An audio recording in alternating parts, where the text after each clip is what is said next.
what are the contours of this transformation of the world economy that I've been speaking about? I think there are quite a number that I think some of which will surprise you.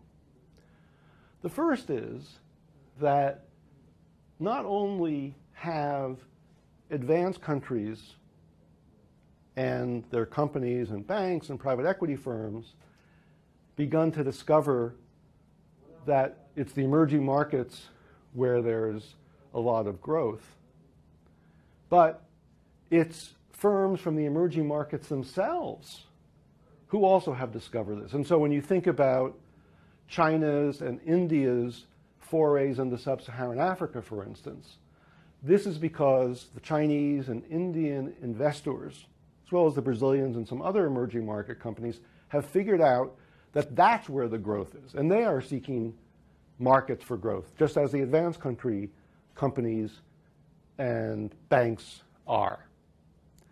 So one of the features of the fact that emerging market companies have begun to penetrate other emerging markets is what economists call trade between the southern countries.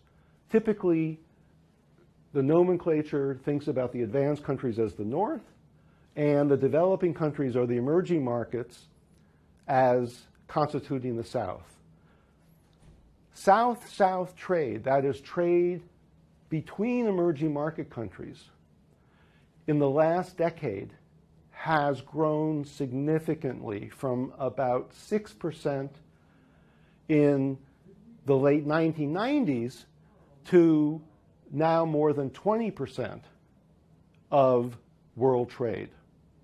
That is to say, a fifth of world trade now is accounted for by exchange of goods and services between the emerging markets. Historically, the tradition is north-south trade and investment, or the trade and investment across northern countries, so that, the U.S. investing and trading with Canada, Europeans trading with the U.S. and with the Japanese. This has been turned on its head, or is beginning to be turned on its head, by the rise of south-south trade and investment. Now, I've given you one statistic that 20% of world trade is now comprised of trade among emerging markets. When you look at investment, the outflows of foreign direct investment from emerging markets, 1/3 of those investments are actually being made in other emerging markets. This has, I think, a profound view about how you should begin to think about your competitive strategies for two reasons. One, everybody now is beginning to look at emerging markets, and so whereas the northern companies or institutional investors used to have a wide open game, a relatively wide open game in the emerging markets, they're now facing new competitors.